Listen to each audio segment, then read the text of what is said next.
Hello student, I am Deepak sir, physics faculty at पेंट्रान classes. और आप कैसे हो? आई होप आप बहुत अच्छे हो गए, आपका एग्जाम पास में आ गया है। तो आज हम आपके लिए लेकर आए हैं इलेक्ट्रिक फील्ड। आज हम आपके लिए लेकर क्या आए हैं? Electric field. इलेक्ट्रिक फील्ड क्या होता है? सिंपल सा डिफिनेशन है इसका कि इलेक्ट्रिक फील्ड एक रीजन होता है, या किसी रीजन में अगर इलेक्ट्रिक फील्ड प्रेजेंट है तो वहां पे अगर एक चार्ज मौजूद होगा तो वो एक फील करेगा फोर्स का। यानी कि किसी भी इलेक्ट्रिक फील्ड के रीजन में चार्ज को अगर हम ले जाएं तो वो चार्ज एक फोर्स का एक्सपीरियंस करेगा। जैसा कि पीछे डिफिनेशन लिखा हुआ है, electric field is the region around charge particle और charge body in which if another charge present it experiences electrostatic force. Simple सा, जैसा कि हमने तुमको बताया कि सपोज देख लो कि हमारे पास एक चार्ज पार्टिकल है, इसके अराउंड इसने स्पेरिकल रीजन में एक क्या बना लिया? इलेक्ट्रिक फील्ड जनरेट कर लिया। अगर यहाँ पे कोई चार्ज आप लेकर जाते हो, यहाँ पे कोई चार्ज लेकर जाते हो तो वो चार्ज उस पे एक वो चार्ज अपने आप पे एक क्या फील करेगा? फोर्स फील करेगा। जैसे कि यहाँ पे देख सकते हो कि हमने एक टेस्ट चार्ज लिया है पॉजिटिव का, और वो एक फोर्स फील कर रहा है अवे द चार्ज। या फिर हम ले लें कि इलेक्ट्रिक फील्ड को हम जो है लाइन से शो किए कि इस डायरेक्शन में इलेक्ट्रिक फील्ड है, वहां पे एक पॉजिटिव चार्ज ले गए हैं तो उसी डायरेक्शन में वो भी क्या फील कर रहा है? फोर्स फील कर रहा है। तो एक चीज और आता है कि सर हमने कूलम्स लॉ में तो फोर्स पढ़ लिया था, तो हमें इलेक्ट्रिक फील्ड पढ़ने की क्या जरूरत पड़ी? तो हमें इलेक्ट्रिक फील्ड पढ़ने की क्या जरूरत है? तो जैसे कि हम जानते हैं कि हमारी बहुत सारी devices, electronic devices, electromagnetic waves और बहुत सारी जगह पे चार्ज की वजह से इफेक्ट होता है। जैसे कि हम एटम की बात कर लें, अभी हम मॉडर्न फिजिक्स पढ़ना हुआ और एटम में जाके पढ़ना हुआ, तो एटम के पास क्या होते हैं? चार्ज पार्टिकल होते हैं। अब चार्ज पार्टिकल हैं तो एक चार्ज पार्टिकल दूसरे चार्ज पार्टिकल पे क्या फोर्स लगाएगा? तो इलेक्ट्रोस्टैटिक फोर्स जो कूलम्ब द्वारा दिया गया था वो पॉइंट चार्ज और दो चार्ज के बीच का क्या बता रहा था? फोर्स बता रहा था। और अगर हम फोर्स से उसकी स्टडी करते हैं तो उसमें क्या आ जाएगा? चार्ज आ जाएगा और प्लस उसका रेडियस आ जाएगा, और वो काफी कॉम्प्लेक्स हो जाएगा। उसकी स्टडी करना काफी कॉम्प्लेक्स हो जाएगा। लेकिन अगर हम देखते हैं कि अगर हम किसी चार्ज के अराउंड एक फील्ड या अराउंड हम एक क्वांटिटी को डिफाइन कर ले कि अगर वो दूसरा चार्ज उसमें जाए तो वो फोर्स फील करे, और सिंपली उस चार्ज का मैग्नीट्यूड एंड उस इलेक्ट्रिक फील्ड से मल्टीप्लाई कर दे और फोर्स आ जाए, तो इससे हमारी स्टडी काफी आसान हो जाती है। तो सिंपली हम अपनी लाइफ को आसान बनाने के लिए एक जो है क्वांटिटी को इंट्रोड्यूस किया, वेक्टर क्वांटिटी को इंट्रोड्यूस किया, जिसको हम इलेक्ट्रोस्टैटिक फील्ड बोलते हैं। इलेक्ट्रोस्टैटिक या इलेक्ट्रिक फील्ड बोलते हैं, जो सिंपली यहाँ पे डिफिनेशन दिया गया है कि हम कहते हैं कि एक चार्ज है जो अपने चारों तरफ एक रीजन स्टेब्लिश कर लिया है, उस रीजन में दूसरा चार्ज अगर गया तो वो एक फोर्स फील करता है, और उसी फील्ड को हम इलेक्ट्रिक फील्ड बोलते हैं। तो आगे चलते हैं। इलेक्ट्रिक फील्ड इंटेंसिटी क्या होती है? इलेक्ट्रिक फील्ड इंटेंसिटी क्या होती है? इलेक्ट्रिक फील्ड पढ़ लिया, इंटेंसिटी कुछ नहीं होती है कि उसका मैग्नीट्यूड कितना होगा, है उसकी वैल्यू कितनी होगी, वही उसको इंटेंसिटी से हमें पता चलता है। Electric field intensity at A point is electric field intensity at a point is equal to the electrostatic force experienced by a unit charge, experience by a unit positive point charge. ज्यादा अच्छा होगा क्या? फिर से सुन लो।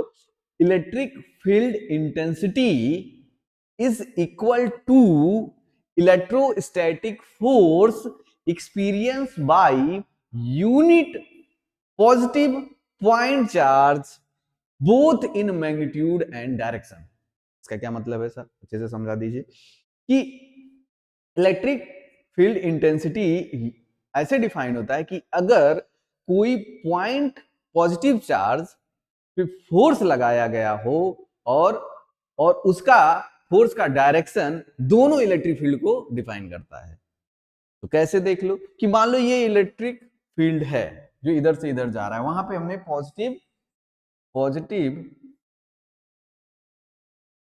Sorry positive positive point charge रखा हुआ है, तो इसका जो इस पे जो इस पे जो फोर्स होगा, इसका जो मैग्नीट्यूड का जो फोर्स का मैग्नीट्यूड होगा वो इलेक्ट्रिक फील्ड के मैग्नीट्यूड के बराबर होगा, और इसका जो डायरेक्शन होगा वो इलेक्ट्रिक फील्ड का डायरेक्शन होगा। तो यहां से हमारे पास एक रिलेशन निकल के आता है कि E equal to F by Q naught, E equal to F by Q naught. F का यूनिट होता है न्यूटन पर कूलम, एफ का यूनिट क्या होता है न्यूटन पर कूलम, और क्यू नॉट, यहाँ पे क्यू नॉट टेस्ट चार्ज होता है जिसकी वैल्यू यूनिट होती है, यानी कि 1 कूलम होती है। ये टेस्ट चार्ज है, ये हाइपोथेटिकल होता है। क्यों हमने टेस्ट चार्ज लिया? हम इसलिए टेस्ट चार्ज लेते हैं ताकि इस टेस्ट चार्ज की वजह से जो इलेक्ट्रिक फील्ड जनरेट हुआ है वो दूसरे इलेक्ट्रिक फील्ड को क्या करे, इफेक्ट ना करे। तभी तो हम सिर्फ इस इलेक्ट्रिक फील्ड का क्या निकाल सकते हैं, मैग्नीट्यूड निकाल सकते हैं। इसलिए हमें एक टेस्ट चार्ज लिया जाता है जो कि हाइपोथेटिकल होता है। हम मान के बैठते हैं कि ये टेस्ट चार्ज अपना खुद का फील्ड नहीं रखा है।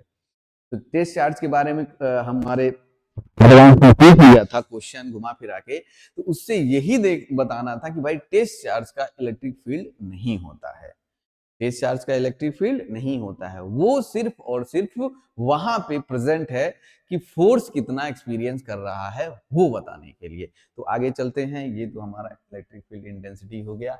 अब properties of electric field intensity. पहला property, it is a vector quantity. Electric field एक वेक्टर क्वांटिटी होती है। इलेक्ट्रिक फील्ड क्या होती है, एक वेक्टर क्वांटिटी होती है। तो वेक्टर क्वांटिटी में क्या होता है, मैग्नीट्यूड और डायरेक्शन होता है। तो मैग्नीट्यूड तो ये हो जाएगा, इलेक्ट्रिक फील्ड का मैग्नीट्यूड हो जाएगा F अपॉन Q, फोर्स पर कूलम। ये तो मैग्नीट्यूड हो गया, ये क्या हो गया, मैग्नीट्यूड हो गया।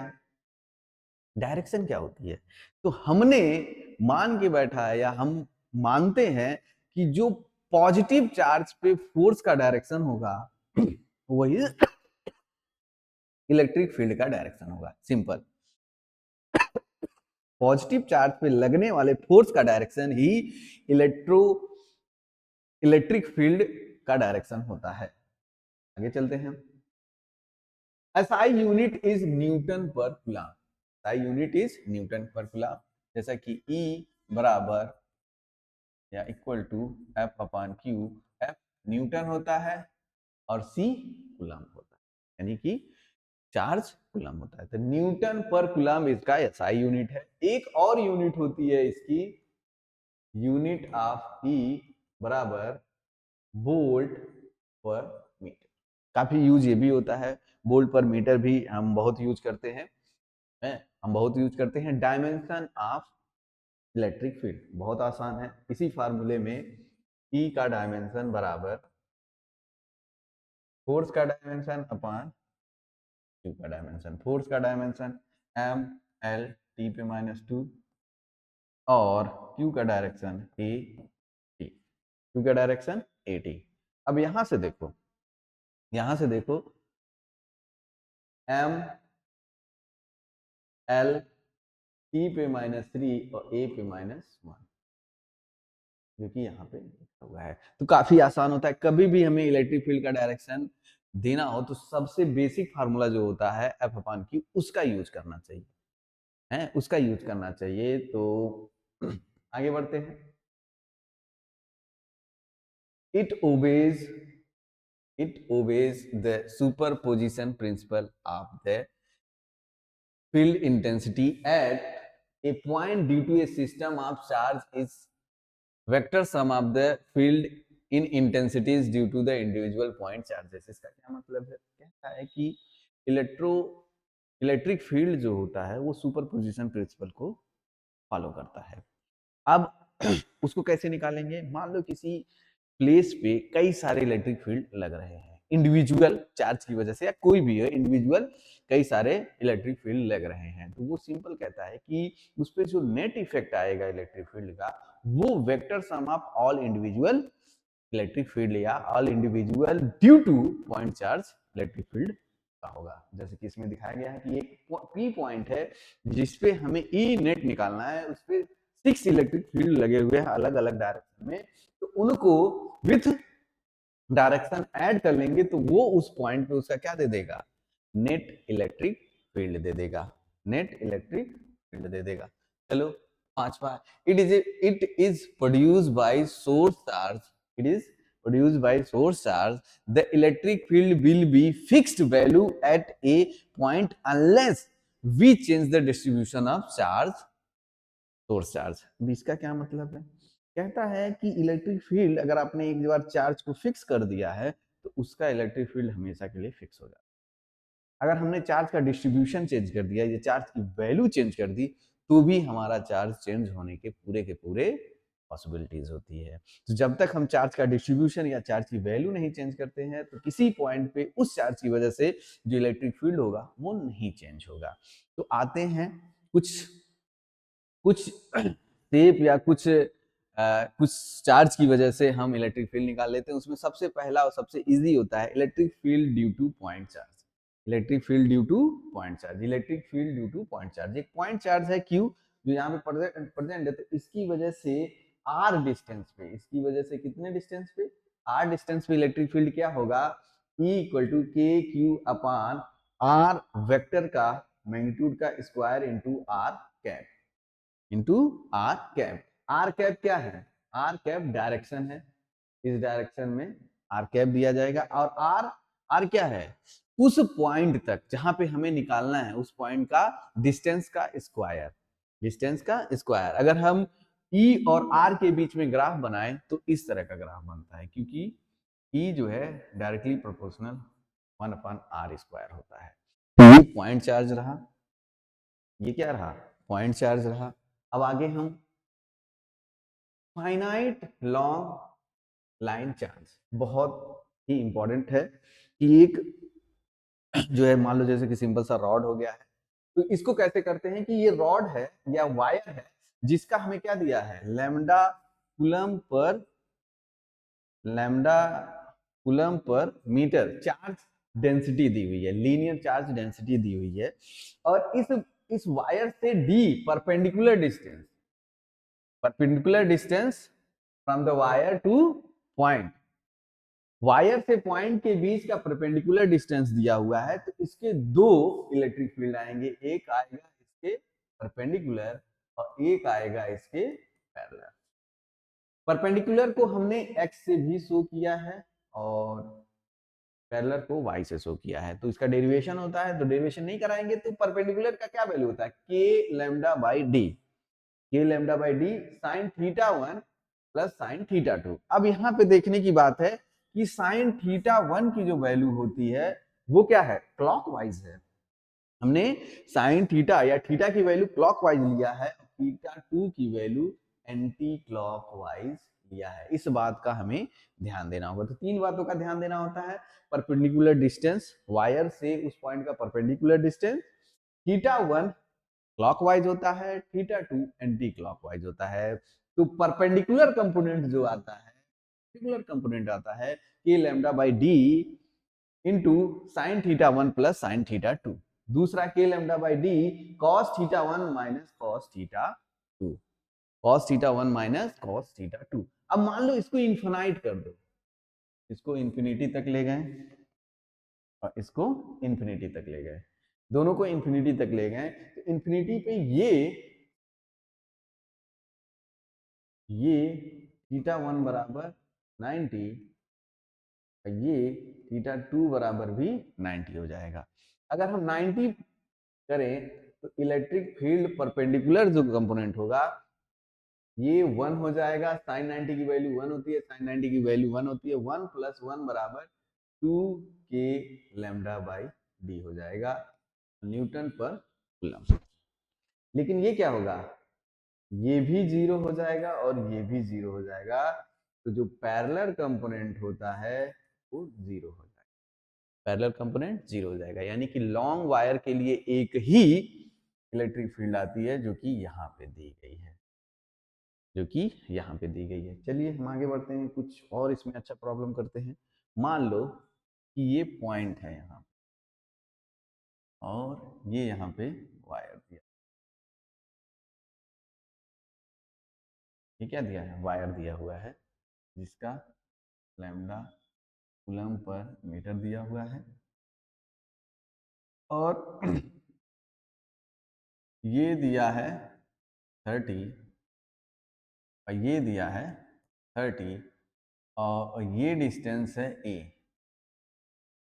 यानी इस पॉइंट से इस एंड तक का डिस्टेंस a दिया हुआ है, ये चार्ज से भरा हुआ है। तो इसके द्वारा हम इलेक्ट्रिक फील्ड कैसे निकाल सकते हैं, एक ही कराऊंगा, अच्छा कराऊंगा, ध्यान से देख लो। तो इसके लिए हमें तीन चीज की जरूरत पड़ेगी। पहला, हम डिस्टेंस, परपेंडिकुलर डिस्टेंस, तो हम मान लेंगे परपेंडिकुलर, यहाँ पे नहीं भी है तो भी मान लेंगे परपेंडिकुलर डिस्टेंस तो यही होगा ना भाई। कुछ लोगों को प्रॉब्लम होती है, सर यहाँ पे तो ये नहीं है, हमसे इससे नहीं मतलब है कि वहां पे वायर है कि नहीं है, हमें तो सिर्फ सिर्फ और सिर्फ मतलब है कि इसका यहाँ से परपेंडिकुलर डिस्टेंस क्या होगा, इस वायर का यहाँ से परपेंडिकुलर डिस्टेंस क्या होगा। तो हम मान लेंगे कि यहाँ पे नहीं है तो मान लिया भाई ये है, तो ये हो गया डी।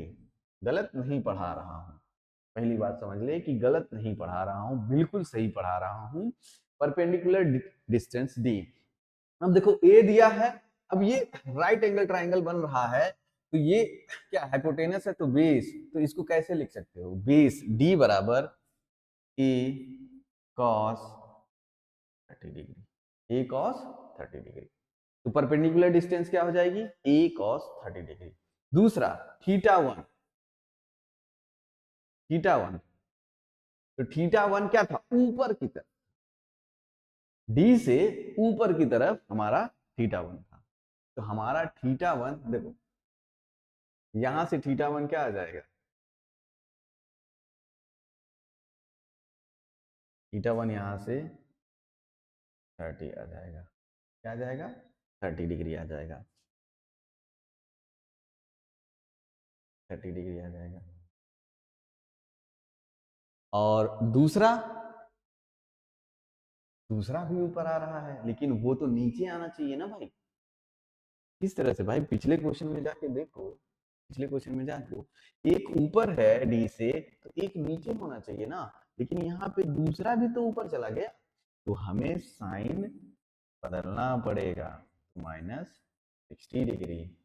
अब हम लगा देते हैं, तो परपेंडिकुलर कंपोनेंट क्या हो जाएगा, a lambda upon a cos 30 degree, और दूसरा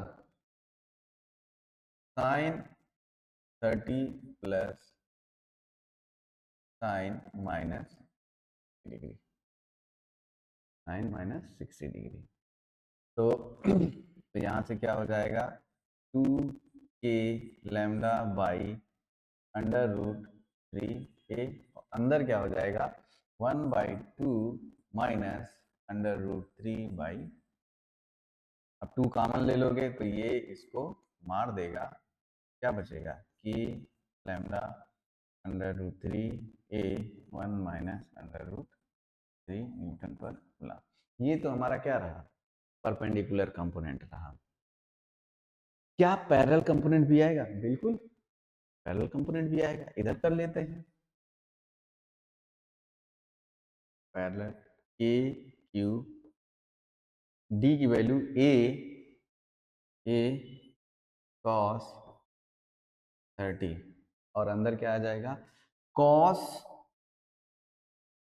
30 degree minus cos 30 degree minus cos -60 degree, और कॉस माइनस का क्या होता है, प्लस ही रह जाता है, बाहर आने से कोई फर्क नहीं पड़ता है। तो इसकी वैल्यू क्या हो जाएगी, 2k लैम्डा √3a √3/2 माइनस 1/2, 2 ने 2 को मार दिया, तो क्या आ जाएगा, a lambda √3a √3 minus 1 newton per coulomb. तो ये रहा हमारा electric field due to this wire, due to this wire. तो आगे बढ़ते हैं, हम क्या करते हैं, आगे बढ़ते हैं। Infinity non conducting thin sheet, infinity non conducting sheet. अब नॉन कंडक्टिंग है, नॉन कंडक्टिंग के लिए जब हम इलेक्ट्रिक फील्ड लिखते हैं तो इलेक्ट्रिक फील्ड ई बराबर अपसाइलन अपान नहीं sigma upon 2 epsilon not, sorry sigma क्या है, इसकी सरफेस चार्ज डेंसिटी है, सरफेस चार्ज डेंसिटी है। तो देखो ये डिस्टेंस पे नहीं डिपेंड कर रहा है, जब भी हम सीट की बात करेंगे तो सीट का इलेक्ट्रिक फील्ड डिस्टेंस पे डिपेंड नहीं करता है। तो जो जिसकी वैल्यू क्या होगी, maximum value sigma upon 2 epsilon not हो जाएगा। चलो अगर मान लो हमारे पास कंडक्टिंग सीट हो,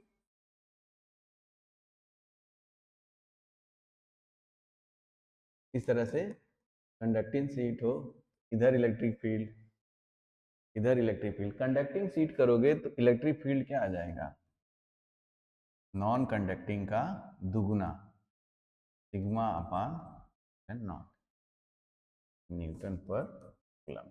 तो इसका अगर तुम क्या बनाते, आर और ई के बीच का ग्राफ बनाते हो तो सिग्मा अपान एप्सिलॉन नॉट की वैल्यू हो जाएगी। तो ये इसका सिग्मा क्या है, कूलम पर मीटर स्क्वायर, यानी कि सरफेस चार्ज डेंसिटी दी हुई है। तो इससे कितने भी दूरी पे जाओ तो हमें क्या मिलता है, इससे हमें एक यूनिफॉर्म इलेक्ट्रिक फील्ड मिलता है, इससे हमें क्या मिलता है, एक यूनिफॉर्म इलेक्ट्रिक फील्ड मिलता है। चलो आगे बढ़ते हैं। Uniformly charge ring, uniformly charge ring, तो यूनिफॉर्मली चार्ज रिंग का जो होता है फार्मूला कैसे दिया जाता है, k q x upon r square plus x square के होल 3/2। इसका एक लंबा सा डेरिवेशन है, डेरिवेशन नहीं कराएंगे। अगर हम सेंटर पे देखें तो x की वैल्यू क्या होती है सेंटर पे, 0, जिससे इलेक्ट्रिक फील्ड क्या हो जाता है, 0। इसका मैक्सिमम इलेक्ट्रिक फील्ड कहां पे होता है, x बराबर r by under root 2, x बराबर r बाई अंडर रूट 2 पे ये क्या देता है, मैक्सिमम इलेक्ट्रिक फील्ड देता है। तो अगर हम इसका ग्राफ बनाएं तो इसका ग्राफ कुछ ऐसा बनता है, ये मैक्सिमम वैल्यू है, ई मैक्स होती है, ई मैक्स होती है, और उसी तरह नेगेटिव डायरेक्शन में तो ये भी क्या होगा, ई मैक्स होगा, और ये आर बाई अंडर रूट 2 होगा। यहाँ पे वैल्यू रख के हम मैक्सिमम फील्ड की वैल्यू निकाल लेंगे। तो आज के लिए इतना ही, और अगले सेशन में आपसे मिलते हैं। आई होप ये वीडियो आपको